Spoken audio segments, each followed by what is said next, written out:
துணி துவைச்சிட்டு கீழே வந்து பாத்திரம் தேய்க்கலான்னு வந்தேன். இதுக்கிடையில் இந்த ரேக்கில் நிறைய குப்பையாக இருக்குதுன்னு சொல்லிட்டு இந்த பேக்கெல்லாம் எடுத்தேன். இந்த பேக்கை தாங்க எடுத்தேன். அது வரையும் நான் ஒன்றுமே தோணலை. வீட்டு வேலை செய்கிறேன். இப்போ வீட்டில் பாத்திரம் தேய்க்கிறது சரி கொஞ்சம் குப்பையாக இருக்கேன்னு சொல்லிட்டு இது தான் எடுத்தேன். இந்த பேக் எடுக்கும் போது என் தேவன் என்னோடு பேசின ஒரு வார்த்தை என்ன தெரியுங்களா? முதல் வார்த்தையே, நீதிமானின் சத்தத்திற்கு தேவன் செவி கொடுப்பார். அந்த ஒரு வார்த்தை சொன்ன உடனே என் மேலே ஆவியானவர் அப்படியே இறங்கினதை நான் உணர்ந்தேன். அப்படியே அந்நிய பாஷையில் தேவன் என்னோடு கூட உலாவினதை மறக்கவே முடியாது.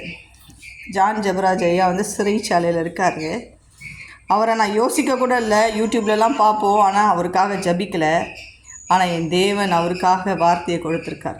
நீதிமானின் சத்தத்திற்கு என் தேவன் செவி கொடுப்பார். ஹல்லேலூயா. இந்த வார்த்தைக்காய் நன்றி. கண்டிப்பாக நீதிமானின் சத்தத்திற்கு தேவன் செவி கொடுப்பார். அவர் வெளியே வரும்போது தேவன் ஒரு பெரிய ஒரு மாற்றத்தை கொண்டு வருவார். நீங்களும் தொடர்ந்து ஜெபிங்க. God bless you.